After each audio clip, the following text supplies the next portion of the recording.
こんにちは、つんです。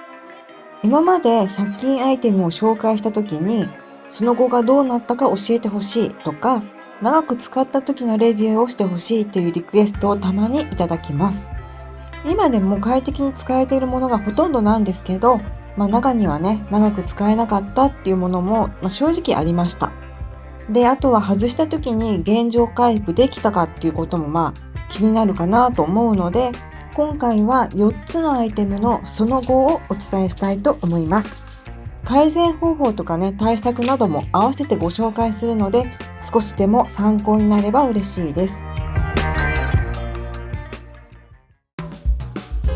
はい、ということで、まずはこちら。ダイソーの壁紙に貼れるフックです。今からおよそ3年ぐらい前ですね。2021年の2月に紹介したアイテムです。特殊な接着剤で貼るタイプで、壁紙に穴を開けずに使えるっていうことで話題になりました。何種類かあるんですけど、これ耐荷重 1kg のフックは2個入りで110円とコスパもいいです。これは紹介した時に試しに使ってみたところの動画なんですが、壁に残った接着剤は全くベトベトしていなくて、こんな風に手でくるくるすれば綺麗に取ることができました。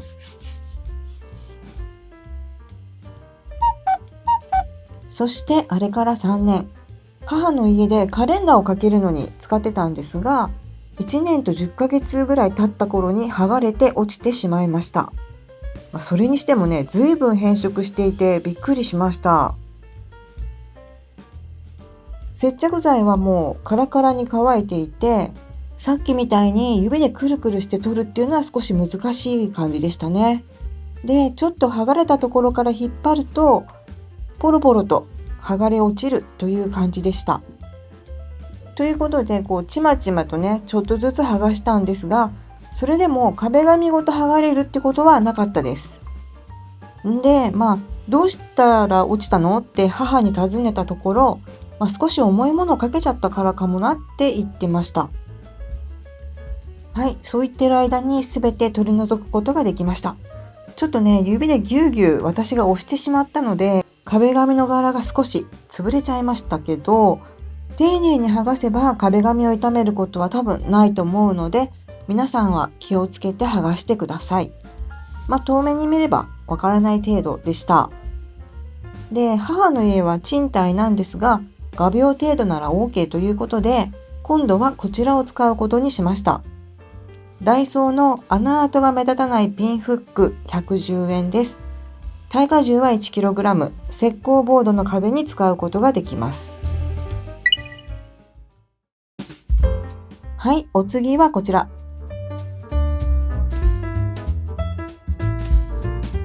セリアの貼って剥がせるブラシ用ホルダー110円です。そしてもう一つ、同じ用途のダイソーのモップキャッチ、これも同じく110円。どちらも1年半前の2022年10月にご紹介したアイテムです。使い方は説明するまでもないですが、どちらもフローリングワイパーとか掃除ブラシなどを浮かせて収納できる便利グッズ。セリアの方はフィルムシートタイプで、私はドアの内側に貼って使っていました。一方、ダイソーのモップキャッチは粘着シールタイプです。粘着テープはね、壁紙に貼ると現状回復が難しいので、私は以前にご紹介した裏技で壁紙に貼っていました。まず、カットしたクリアファイルを壁紙にホチキスで留めて、そのクリアファイルの上に粘着テープを貼ります。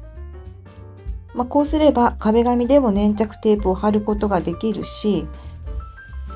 壁紙が剥がれる心配もありません。はい、ということで、こうしてワイパーを浮かせて収納できて、すごい満足してたんですが、それから1年半後、残念ながらどちらも落ちてしまいました。私は1本のワイパーをその時の気分で交互に収納していたので、どれぐらいの期間使えたかっていうのは厳密にはお伝えしにくいんですが、多分フィルムの方が半年ぐらい、粘着シールの方は1年弱ぐらいだったかなと思います。ただね、フィルムの方は私はドアに貼っていたので、ガラスとかタイルならもう少し長持ちしたかもしれません。で、粘着シートの方に留めたクリアファイルはまだしっかりついていました。で、フックはね、この粘着テープから剥がれていたので、やっぱり粘着テープが弱めなんですかね。今考えたら、フィルムシートのタイプの方を剥離紙を剥がさずにホチキスで直接壁に留める方法もありだったかなと思いました。もしうちと同じように100均の粘着テープ剥がれちゃったっていう経験があったら、コメント欄で教えてもらえると嬉しいです。で、今これは何をしてるかというと、もったいないので再利用を企んでいるところです。で、次に使うのは最近私がすごく気に入ってる推しアイテム、3M のコマンドフックです。コマンドフックはダイソーでも購入できる両面テープ。詳しくは過去の動画でもご紹介しているので、気になる方は概要欄をご覧ください。モップキャッチの裏には穴もね、突起もあったので、うまくいくかちょっと不安だったんですが、とりあえず M サイズを2枚貼ってみました。少しはみ出すんですけど、問題なかったです。コマンドフックはしっかり貼れて綺麗に剥がれるので、本当に気に入っています。で、貼る面をね、綺麗に拭いてから、剥離紙を剥がしてペタッと。30秒しっかり圧着した後、1時間経てば使うことができます。その後もね、今のところ落ちる気配はありません。ちなみにダイソーのモップキャッチはやっぱり人気みたいで、最近マグネットタイプと吸盤タイプが登場しています。マグネットがつかない場所にはマグネット補助板を使うのが便利なんですが、これもやっぱり粘着シールタイプっていうのが多いんですよね。そしてまた剥がれる心配も。ということで、個人的にはこれがおすすめ。レックのマグネット用補助板です。耐荷重は 1kg。これは粘着シートなので貼っても綺麗に剥がせるタイプ。Amazon で2個入りで315円でした。我が家ではね、これをキッチンで使ってるんですけど、もうかれこれ9年間落ちることなく使えています。凹凸のある面とかね、壁紙には残念ながら使えないんですが、1年半前に洗面所に貼ったところも、今のところがっちりくっついて安定しています。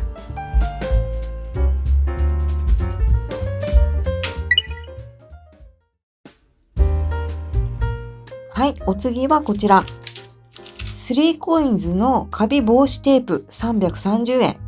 100均ではないんですが、以前投稿した時にその後の様子を教えてほしいというリクエストをいただいたのでお伝えしたいと思います。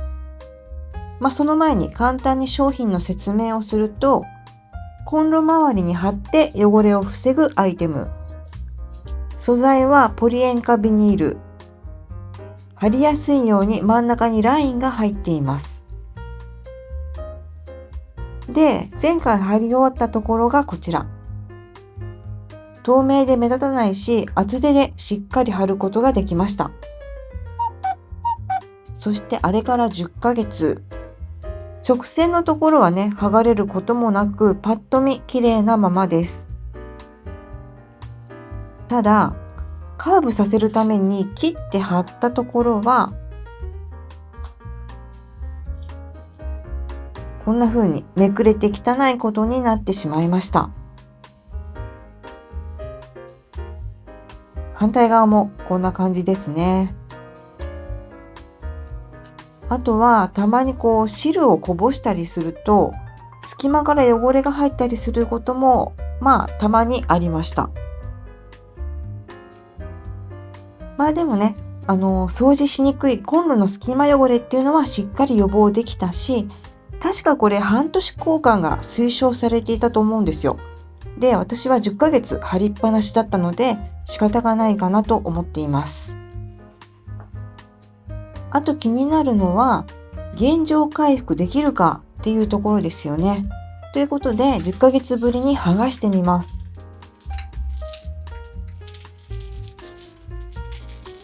剥がすこと自体は引っ張れば簡単に取ることができました。でもね、結構糊残りはありましたね。糊はね、手でこうくるくるすれば取ることができるんですが、範囲が広いので完全に取り除くのに一苦労しました。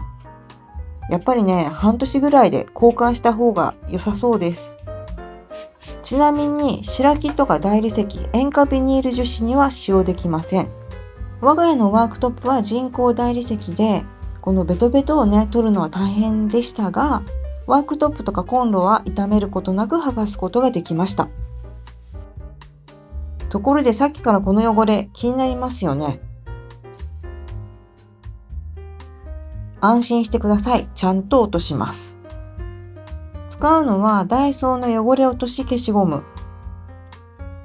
合成ゴムとガラスパウダーでできた汚れ落としです。1年ちょっとぐらい前にこれ紹介したアイテムなんですが、今でもすごく気に入って愛用しています。これね、ごめんなさい。肝心なところが撮影できてなかったんですが、ちょっと水で濡らしてこするだけです。消しゴムのように使えて洗剤もいりません。ちょっとここの汚れを落としていきますね。これね、本当に気がついた時にさっと使えるので、掃除のハードルがぐっと下がりました。こんな風に目立っていた汚れも、ほんの数分ですっきり落とすことができます。IH のトッププレートだけではなく、鍋とかフライパンとかシンク周りにも使うことができます。はい、ということで綺麗になったところで、この 3COINS のカビ防止テープね、まだ半分残ってたので、もったいないということでもう一度貼ろうと思います。剥離紙を剥がしながらゆっくり貼っていきます。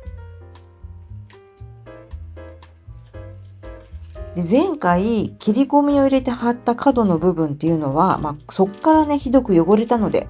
今回は切らないで貼ることにしました。こうね、ゆっくり伸ばしながら貼れば切らなくてもちゃんと貼れました。2回目だからか前回よりもうまく貼れてる気がします。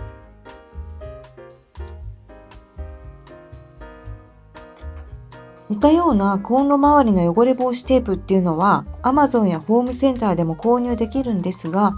5メートルで330円っていうのはかなりコスパがいいと思います。2回目ということもあって綺麗に貼り直せてすっきりしました。